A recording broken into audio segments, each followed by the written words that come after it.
Qué dilema tan grande se presenta en mi vida. Ella tiene otro hombre y yo otra mujer. Ella dice que me ama con pasión desmedida. Yo la quiero con todas las fuerzas de mi ser. Señor, ¿cómo podré resolver, Señor, este dilema tan cruel? Señor, ¿qué debo hacer si ella dice que mía solamente quiere ser?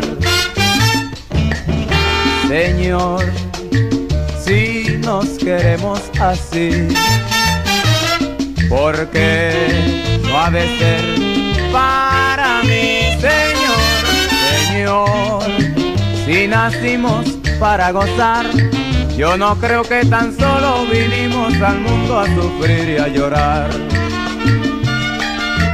Cuando al recuerdo de tu hermosura, tus dulces labios suelo evocar, como un alivio a mi desventura, tus labios busco para besar,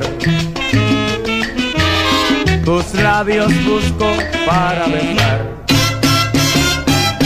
Cuántas veces soñando tus manos suaves sentía, cuántas veces llorando el día me sorprendió. Cuál triste cielo errante, siempre en busca de luz, busco unos labios que besen como me besabas tú, como me besabas tú. Cuántas veces soñando tus manos suaves sentía, cuántas veces llorando el día me sorprendió. Cuál triste cielo errante, siempre en busca de luz, busco unos labios que besen como me besabas tú, como me besabas tú. Ah.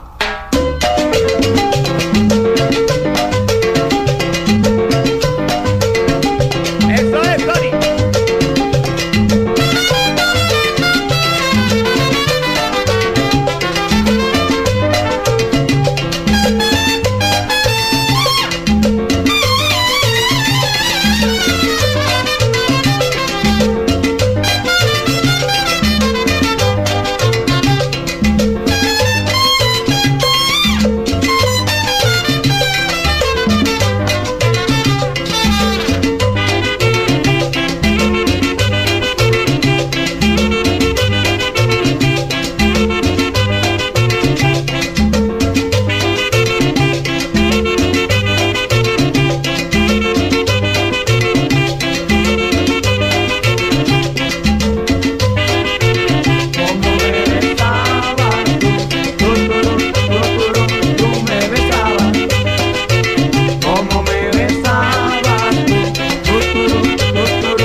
Soñando tus manos suaves sentía, cuántas veces llorando el día me sorprendió, cual triste ciego errante, siempre en busca de luz. Busco unos labios que besen como me besabas tú, como me besabas.